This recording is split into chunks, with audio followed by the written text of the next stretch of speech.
Bismillahirrahmanirrahim. In this lecture we are going to talk about fluorescence quantum yield. Fluorescence quantum yield के बारे में हमने थोड़ा सा जिक्र किया था कि इसको हम लोग जो है वो फाई से रिप्रेजेंट करते हैं. इसके बारे में आज हम लोग डिटेल से बात करेंगे. The higher the value of fluorescence quantum yield the greater will be the observe fluorescence. यानी कि फ्लोरेसेंस क्वांटम यील्ड जितनी ज़्यादा होगी उतनी ज़्यादा हमें फ्लोरेसेंस नज़र आएगी. ठीक है.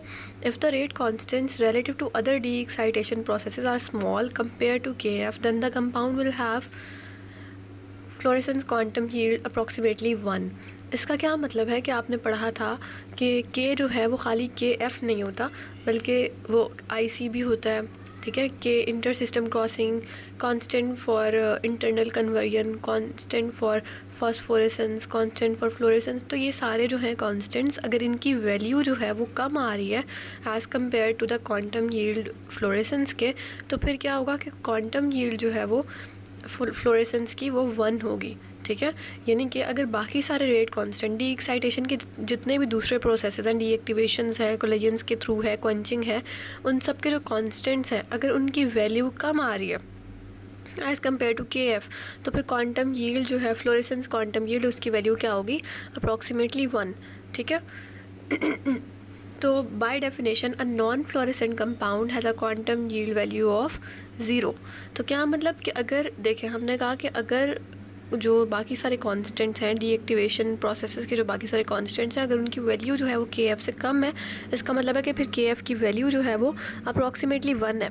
तो इसका मतलब है कि ऐसे कंपाउंड या ऐसे मॉलिक्यूल जो नॉन फ्लोरेसेंट है, ठीक है, जो फ्लोरेसेंस के थ्रू नहीं आ रहे नीचे, डीएक्टिवेशन जो है उनकी फ्लोरेसेंस के थ्रू नहीं हो रही, तो इसका मतलब होगा कि उनकी जो क्वांटम यील्ड है फ्लोरेसेंस क्वांटम यील्ड जो है वो 0 होगी. Where all the energy absorbed by molecule is lost via non-radiative processes such as collision deactivation.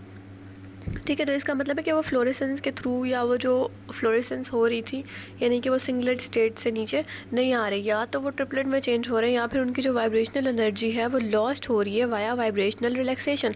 Vibrational relaxation के बारे में हम लोगों ने पढ़ा था कि इलेक्ट्रॉनिक लेवल्स होते हैं और वाइब्रेशनल लेवल्स होते हैं. तो वाइब्रेशनल लेवल्स पे मॉलिक्यूल जो है वो स्टेप बाय स्टेप नीचे आते हुए अपनी एनर्जी को लूज़ कर देता है, या फिर वहाँ पर कोलिजन्स हो जाती हैं बाय द सॉल्वेंट और सॉल्यूट मॉलिक्यूल्स, जिसकी वजह से एनर्जी जो है वो लॉस्ट हो जाती है. जब एनर्जी लॉस्ट हो जाएगी तो जब मॉलिक्यूल जो है वो नीचे आएगा ग्राउंड स्टेट पर, तो कोई भी फ्लोरेसेंस नहीं होगी, कोई भी फोटोन या कोई भी एनर्जी इमिट नहीं होगी.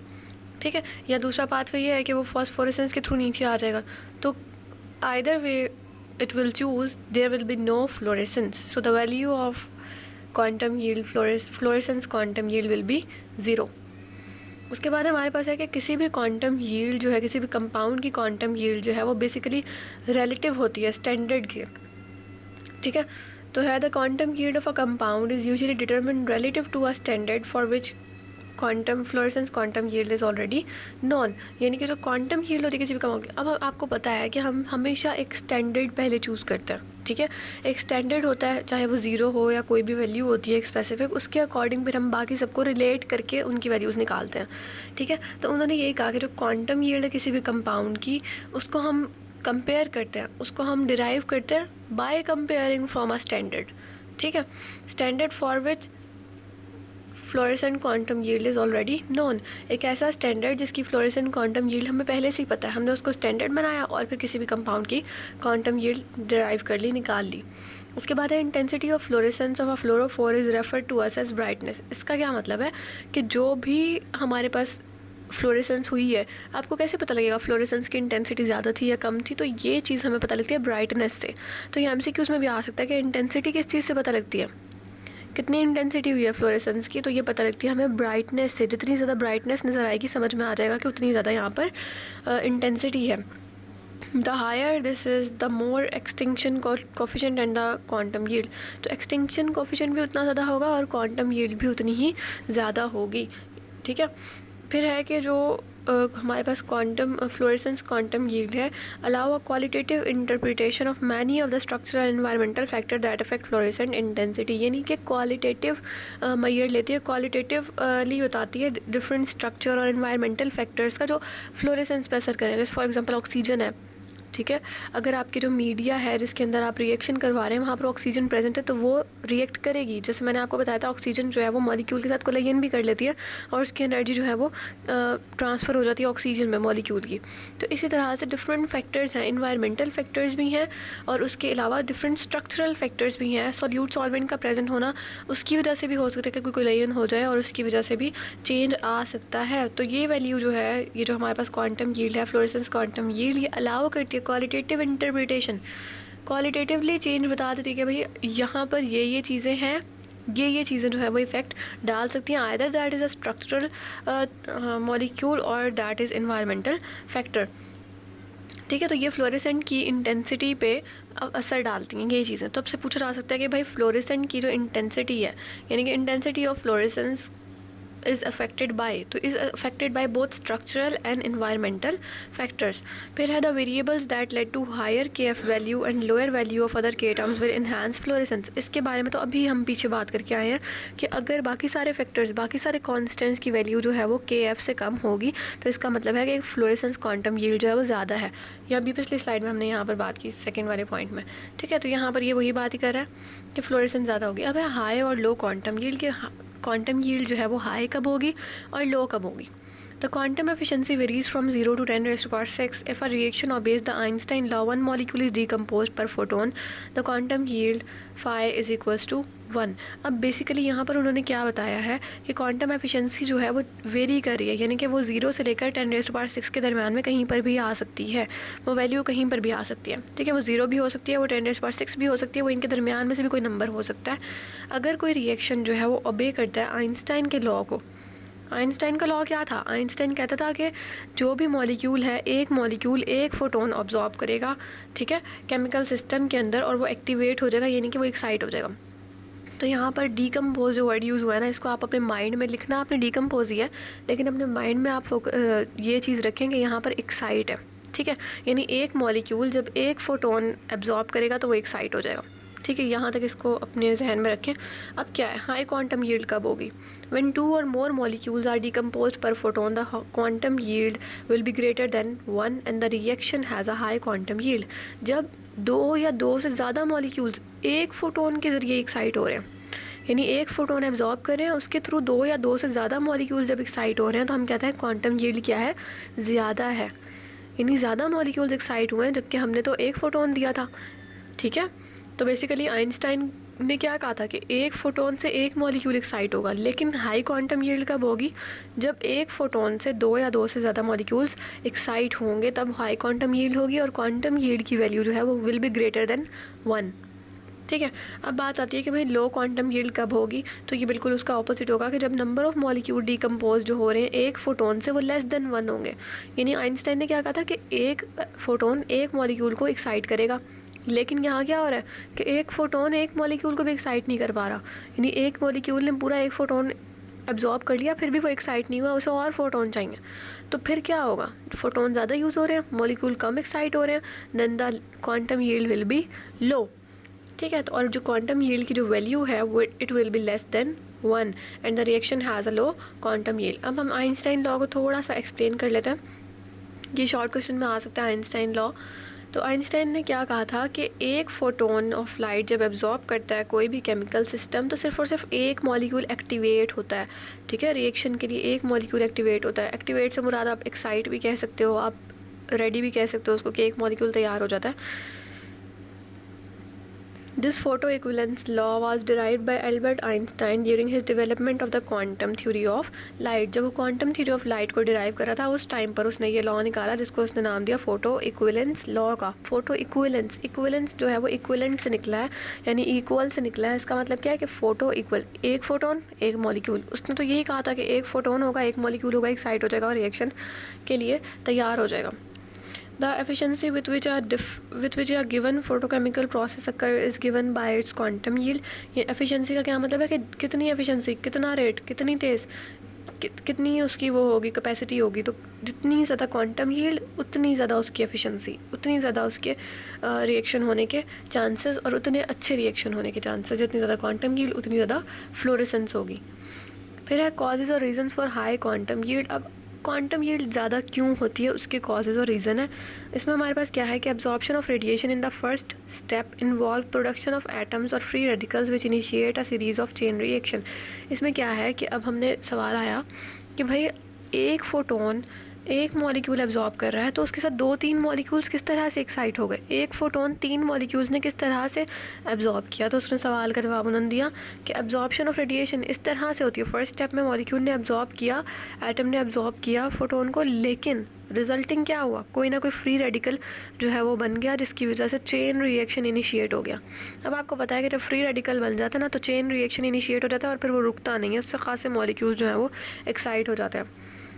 सेकेंड पॉइंट है formation of intermediate product will act as a catalyst, कि हो सकता है कि जब उसने एब्जॉर्ब की, फोटोन को एब्जॉर्ब किया तो एक्साइट होने से पहले एक ट्रांजिशन स्टेट सी आई, एक इंटरमीडिएट सा बना, उस इंटरमीडिएट ने क्या किया, एक्ट किया एज अ कैटलिस्ट और दूसरे साथ वाले मॉलिक्यूल्स को भी इनिशिएट किया, एक्टिव कर दिया कि भाई चलो एक्साइट होते हैं।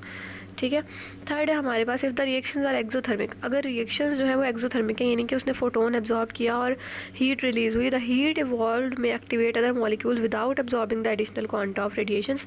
यानी हो सकता है कि जब उस एक मॉलिक्यूल ने फोटोन को एब्जॉर्ब किया तो फोटोन को उसने जैसे ही एब्जॉर्ब किया वो रिएक्शन एक्सोथर्मिक था, उसने हीट रिमूव की, हीट रिलीज़ की, जैसे ही उसने हीट रिलीज़ की पास बैठे हुए मॉलिक्यूल्स के ऊपर उस हीट का इफेक्ट हुआ और वो एक्टिव हो गए, वो एक्साइटेड हो गए, वो एक्साइटेड स्टेट पर जाने के लिए तैयार हो गए, उनके पास इनफ एनर्जी आ गई in the form of heat without absorbing another packet of quanta या अनदर क्वांटा ऑफ रेडिएशन।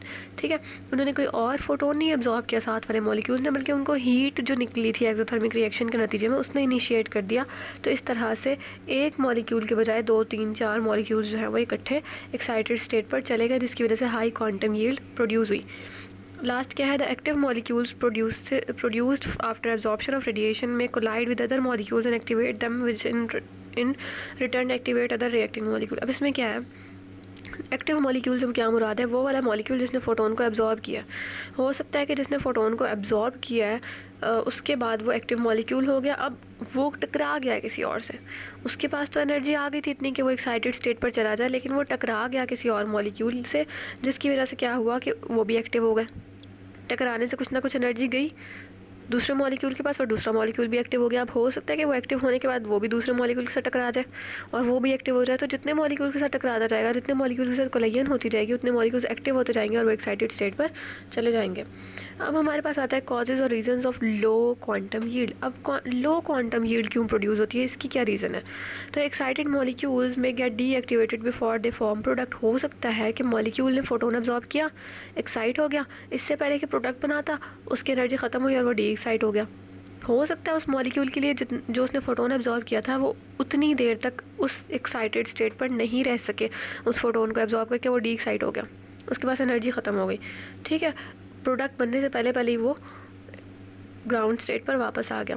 ठीक है, या हो सकता है कि एक्साइटेड मॉलिक्यूल में lose their energy by collision with non excited molecule. हो सकता है कि एक्साइटेड मॉलिक्यूल जो था वो कोलिजन कर ले किसी और मॉलिक्यूल के साथ, किसी नॉन एक्साइटेड मॉलिक्यूल के साथ कोलिजन कर ले, जिसकी वजह से उसकी एनर्जी लॉस हो जाए।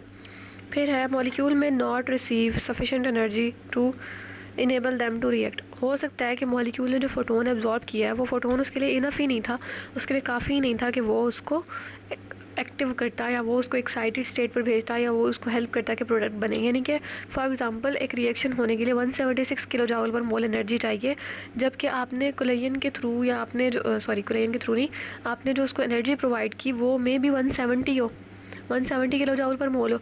जब 174 किलो जूल पर मोल उसको नहीं मिली, वो रिएक्ट नहीं करेगा। ठीक है, जितनी एनर्जी उसको चाहिए उतनी चाहिए ना, तो हो सकता है उसने एब्जॉर्ब तो की लेकिन उतनी एनर्जी जो है उसके लिए इनफ नहीं थी। फिर है द प्राइमरी फोटोकेमिकल रिएक्शन में भी रिवर्स हो सकता है कि जो प्राइमरी फोटोकेमिकल रिएक्शन हो रहा था वो रिवर्स हो जाए, यानी कि प्रोडक्ट अभी बने नहीं है, फोटोन एब्जॉर्ब किया और फोटोन वापस इमिट हो जाए, तो ये रिएक्शन जो है वो रिवर्स बैक हो जाए। और लास्ट पॉइंट है हमारे पास कि recombination of dissociated fragments will give low quantum yield, कि अगर हम रिकम्बिनेशन कर दें डिसोसिएटेड फ्रेगमेंट्स जो बने हैं फ्रेगमेंट्स उनको अगर हम रिकम्बाइन कर दें तब भी लो क्वांटम यील्ड आएगी।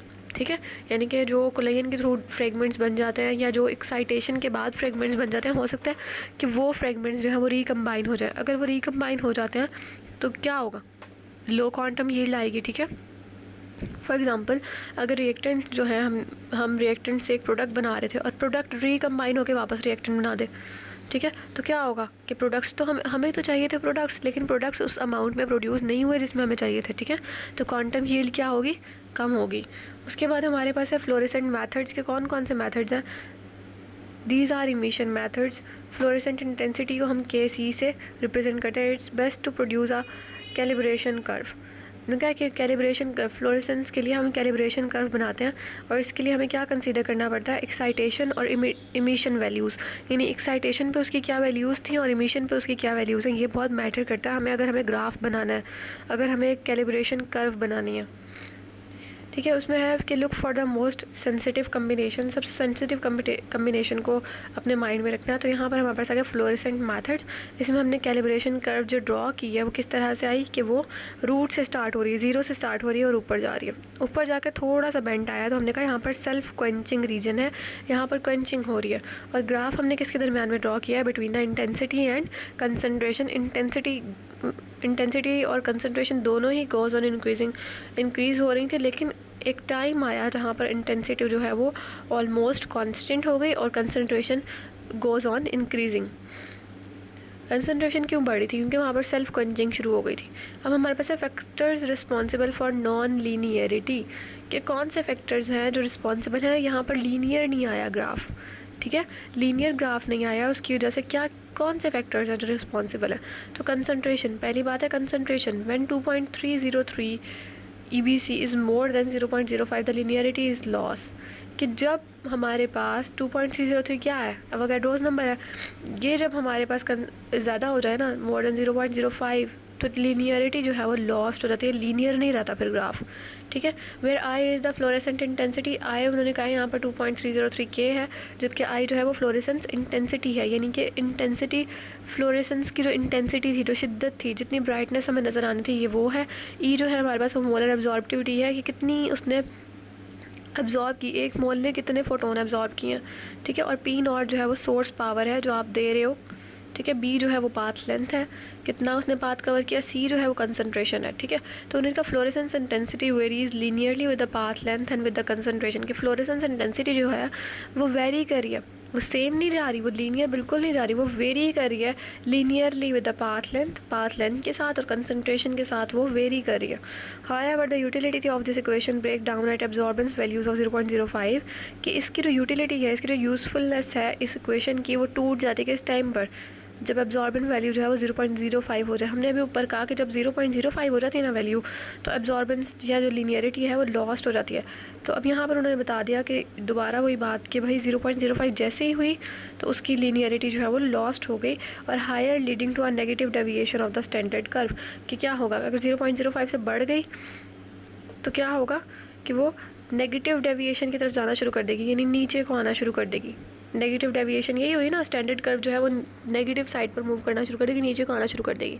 सेकंड क्या है फैक्टर, वो है self quenching, collision between excited molecules. जो एक्साइटेड मॉलिक्यूल्स थे उनके दरमियान में कोलिजन होना शुरू हो जाएगी, ठीक है, तो ये सेल्फ क्वेंचिंग हो जाएगी। अब है सेल्फ एब्जॉर्प्शन। सेल्फ एब्जॉर्प्शन का क्या मतलब है कि जब wavelength of emission overlap and absorption peak, जैसे ही, यानी कि एब्जॉर्प्शन पीक तो आपकी पहले ही बन गई थी ना, जब आपने एब्जॉर्ब किया, एक्साइटेड मॉलिक्यूल एक्साइट हुआ एब्जॉर्ब करके, उस टाइम एब्जॉर्प्शन पीक बन गई थी।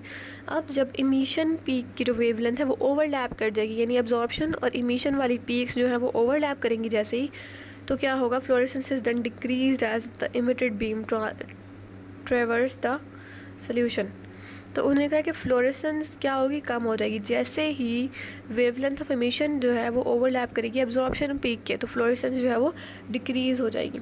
उसके बाद excitation and emission spectra. Excitation spectra कौन सा होगा, जब मॉलिक्यूल जो है उसने फोटोन को एब्जॉर्ब किया और वो एक्साइट हुआ है तो वो एक्साइटेशन स्पेक्ट्रा मिलेगा हमें। और इमिशन स्पेक्ट्रा क्या होगा कि जब मॉलिक्यूल जो है वो when the molecule will come back to the ground the phenomena occur, for example fluorescence और phosphorescence will give the emission spectra, ठीक है। तो एक्साइटेशन स्पेक्ट्रा में हमने क्या कहा कि fluorescence intensity is observed as a function of exciting lambda at some fixed emission lambda, ठीक है। उसके बाद इमिशन है हमारे पास। इमिशन स्पेक्ट्रम में हमने कहा कि इमिशन इंटेंसिटी जो है वो हम मेजर करते हैं as a function of emitted lambda at fixed exciting lambda. अब देखो फ़र्क कहाँ पे आ रहा है, ऊपर जहाँ एक्साइटेशन स्पेक्ट्रम था वहाँ हमने पहले कहा एक्साइटिंग लैम्डा, एक्साइटिंग वेवलेंथ, ठीक है, और आगे हमने कहा कि फिक्स्ड इमिशन वेवलेंथ, और इमिशन में हमने उल्टा कहा है, हमने कहा कि पहले हमने कहा इमिटेड, क्योंकि इमिशन था तो हमने कहा इमिटेड, और नीचे हमने कहा है एक्साइटिंग लैम्डा, ठीक है। ऊपर हमने कहा था इमिशन, फिक्स्ड इमिशन, नीचे हमने कहा फिक्स्ड एक्साइटिंग। थर्ड पॉइंट देखें, emission spectrum is usually use for analytical applications. Emission spectrum हम मोस्टली एनालिटिकल एप्लीकेशंस के लिए यूज़ करते हैं। एक्साइटेशन स्पेक्ट्रम जो है वो मोस्टली हम यूज़ करते हैं to confirm the identity of substance, कितने फोटोन उसने एब्जॉर्ब किए थे। इससे हमें जो स्पेक्ट्रा मिलेगा, यानी जो एब्जॉर्प्शन स्पेक्ट्रा मिलेगा, एक्साइटेशन स्पेक्ट्रम मिलेगा, उससे हमें पता लगेगा कि कौन सा कंपाउंड है ये। Fluorescence spectrum occurs at wavelength longer than does the excitation spectrum, यानी कि फ्लोरेसेंस स्पेक्ट्रम की जो वेवलेंथ होगी वो बड़ी होगी। ये बात तो हम लेक्चर नंबर 1 से करते आ रहे हैं कि जब वो एब्जॉर्ब करेगा तो उसकी वेवलेंथ मॉलिक्यूल की कम होगी, लेकिन जब वो एक्साइट होकर डी एक्साइटेशन की तरफ आएगा, जब वो वापस ग्राउंड स्टेट की तरफ आ रहा होगा, तो उसकी वेवलेंथ में जो चेंज नज़र आएगा, स्टोक शिफ्ट जिसकी हमने बात की थी, वो लॉन्गर वेवलेंथ की तरफ मूव करेगा। वो लॉन्गर वेवलेंथ होगी जब वो डी एक्साइट हो रहा होगा, जब वो इमिट कर रहा होगा, जब इमिशन स्पेक्ट्रा हमें नज़र आएगा। 6 पॉइंट है हमारा कि since the vibrational spacing in the ground state and the first excited singlet state will often be similar for large molecule, the fluorescence spectrum is often mirror image of the absorption spectrum. Mirror image वाले, आपको अगर याद हो, हमने जब graph discuss किए थे mirror image वाले, तो हमने बात की थी कि वाइब्रेशनल स्पेसिंग जो है ग्राउंड स्टेट की और फर्स्ट एक्साइटेड सिंगलेट स्टेट की, दोनों सिंगलेट स्टेट्स हैं, चाहे वो ग्राउंड स्टेट है या वो एक्साइटेड स्टेट है, लार्ज मॉलिक्यूल्स के लिए इनकी तकरीबन सेम होती है वाइब्रेशनल स्पेसिंग। तो क्या होता है कि फ्लोरेसेंस स्पेक्ट्रम भी ऑलमोस्ट सेम होता है, दैट मीन्स कि मिरर इमेजेस होती हैं, ठीक है। यानी कि ऐसे होता है कि जैसे आपने एक रिएक्शन पूरा किया और आपने उसको रिवर्स कर दिया, और तो उसका ग्राफ जब आएगा तो पहले पूरा हो रहा है और फिर वहीं से शुरू होकर वो रिवर्स हो रहा है, तो वो अगर आप हाथ रखें दरमियान में तो वो मिरर इमेजेस लगेंगे एक दूसरे की। फिर है because phosphorescence emission occurs from the triplet state there is no mirror relationship with the absorption band of the lowest excited singlet। अब उन्होंने कहा है कि क्योंकि फॉस्फोरेसेंस की जो इमिशन है वो ट्रिपलेट स्टेट से होती है, ज़ाहिर है फॉस्फोरेसेंस होती है ट्रिपलेट स्टेट से, तो यहाँ पर कोई मिरर इमेज वाला रिलेशनशिप नहीं है, कोई मिरर रिलेशनशिप नहीं है एब्जॉर्प्शन बैंड के साथ लोएस्ट एक्साइटेड सिंगलेट के, ठीक है। लोएस्ट एक्साइटेड सिंगलेट का क्या मतलब है, ये वो वाले बैंड की बात करें जहाँ से जंप करके वो सिंगलेट स्टेट से ट्रिपलेट स्टेट में ट्रांसफ़र हुआ था, वो था हमारे पास लोएस्ट एक्साइटेड सिंगलेट स्टेट जो थी वो थी। तो उसकी बात करें कि क्योंकि लोएस्ट सिंगलेट स्टेट से वो जंप करके आया था, तो उन्होंने कहा कि उन दोनों के दरमियान में कोई ऐसा सीन नहीं है मेरे रिलेशनशिप का। तो होप सो आपको ये वाला लेक्चर समझ में आया होगा। Thank you.